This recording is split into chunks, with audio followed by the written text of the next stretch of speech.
My name is Praise, and I'm excited to share something with you. Something I'm very passionate about.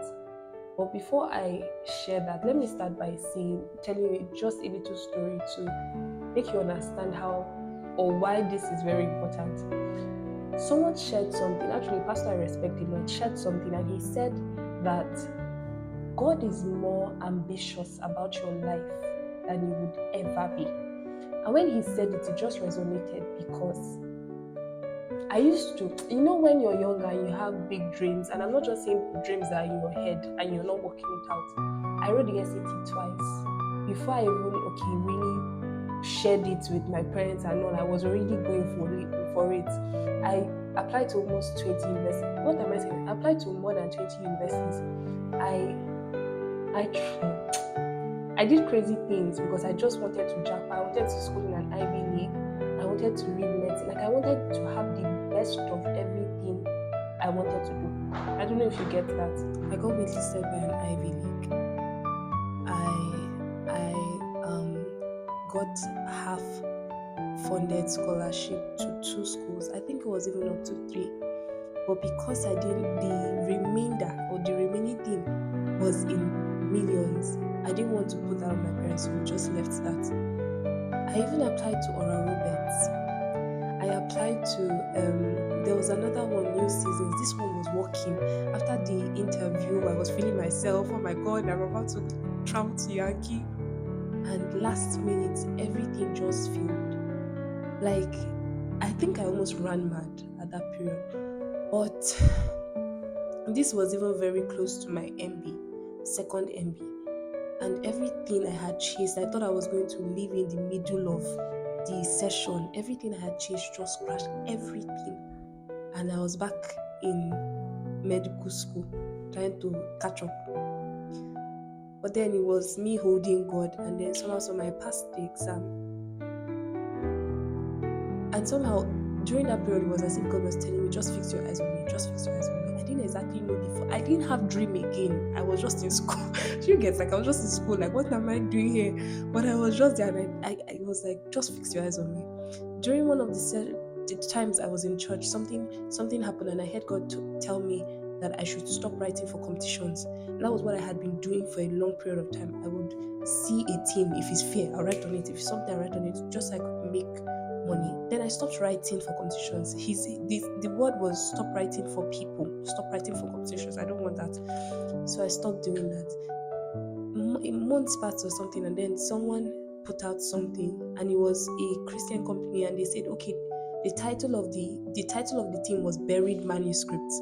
And I had something I had kept a while, like it had been buried. And then I just remembered God telling me, bring it up again. And I did. So I submitted that Buried Manuscripts, and out of 1,000 people that put in for it, I was selected. Alamanda, my book, was selected. And then before you know it, they had to select 5 more people out of 1,000 people, and it was 5 people, and I was part of the people that were selected. And then just moving on from that, before you know it, my book was published for free. The company decided to print out 50 copies. And I said, okay, I was going to print out 5 copies, but they published it. Did all the things that you need to do to publish a book. And then I was like, okay, let me save up and just get 50 copies printed. And I did. Something I'm very proud of. My book comes out 7th of 7th, 2024. 2 days after, a man I don't know, I've never met, just talks to my sister. Was talking to my sister. Apparently God told us, someone sold the idea to her. I think it was my aunt that told her, okay, why not go and honor this man with a gift for his children about the book. And before you know, it was just something so random. And then they told me, oh, they are going to honor him. And then they carried my book, went to honor him. And when he saw this book, he first told them, I don't know if he told them to kneel down, and he prayed for me. After praying for me, let me tell you, this man did not honor 10 copies. He did not order 20 copies. He did not order 30 copies. If he had ordered 10 copies, I would have knelt down and laid down with God. Because how can one person just choose to order 10 copies of your book? He didn't order 50 copies. He didn't order 100 copies. He did not order 200 copies. He did not order 300 copies, did not order 400 copies, 500 copies of a book of someone you have never met before. I published on the 7th. On the 8th or 9th, I think it was 9th of the 2 days after, 500 copies of that same book was ordered. Nothing could, when my sisters called me and told me, like, Praise, this is what happened. I just sat on the floor in my room in Owerri, and I was just like, I didn't know how to feel the feelings because it was such a huge shock. Moving on from that one, after Alamanda was published, more than 500 copies has been sold. A month after, I now see someone just randomly sends to me, my roommate sent to me a website, and it was about publishing short stories. And then there was a short story that was in my heart to write, and I asked God, and He was like, okay, go for it. And then I write, and that's another short story I'm very proud of, Hawa. And I write it, and then I send it to this person, and then the person says, okay, he loves this story, that he wants to get it for a particular amount. And I'm like, oh no. And I call a price. I don't exactly know what gave me that kind of boldness. And I call a price I have never in my life called before. And then I said it, and then he's like, he didn't respond. Then within a few minutes, he responds again and says, no, let's negotiate. We negotiated. At the end, he gave me an offer. We agreed on something. He now topped it up. I don't know how to explain that very well, but he topped it up. What I got was higher than everybody that sent their piece.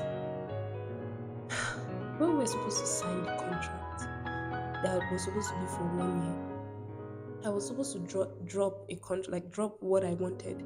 He was supposed to drop what he wanted, something like that. And then he tells me his rules and conditions or something. And I say, okay, let me run it by my lawyer. Oh my God, lawyer. So I'm like, okay. So I tell my sister about it. And my sister is like, okay, she has a friend, that she will reach out to the friend just for help. Now, I think my sister met this person in NYC. So it was actually NYC camp. So they're not very tight. And she just tells her friend that, okay, please, that can you just help my sister do something? That she just needs help reviewing her piece, her writing. Do you know this girl? I'm in Owerri. This girl is abroad.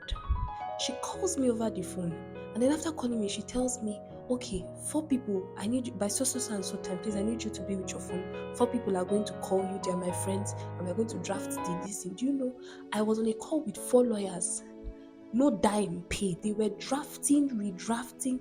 They wrote a contract that would favor me. Do you know, they edited every word piece by piece, and they're just removing.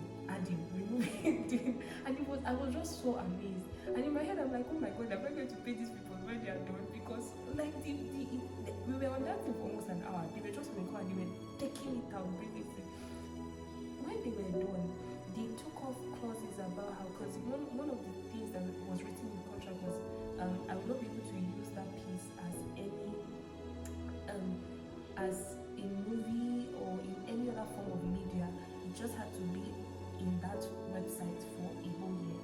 And so they just really worked on it. And when I sent it to the man, I thought he would not agree, because this is something other people were signing. And he was like, anything is fine, okay, let's sign. And that's how I signed. And before you know it, it was done. The deal was sealed. If it's not God, who? Alamanda, let me do a recap. Alamanda is published 7th of 7th. On the 9th, 500 copies is ordered. Next month, or in a month or 2 months after, Hawa is bought. And when it's bought on my own terms, with more than I even wrote. The amount I even wrote, he doubled it. Like, everything was just working. And this thing was the same year, it was just working step by step. Everything was just going. You would think that God was done spoiling me. I think a month after, I applied for a fellowship. This is Global Arts in Medicine. I apply, and then they say, okay, can you do something? And I just shook my head. Not like I could really do it. I just shook my head, and luckily for me, they put me in a group that was about disabilities. And that was just it for me because I have it, a passion is there. So we were supposed to host a workshops actually in different countries, and I'm just like, oh, I want to host a workshop. I've never done this thing before.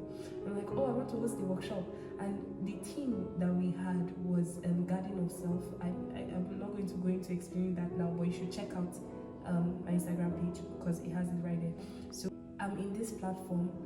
I end up agreeing to do a workshop, represent Nigeria, and do that workshop, and I get a grant to do that workshop. Like everything was just aligning, and after doing it, before you know, other people in different organizations.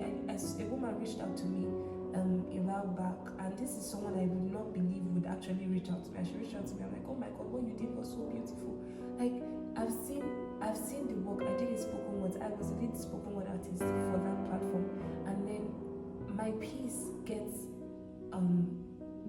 presented in any place that they're trying to get our work published there.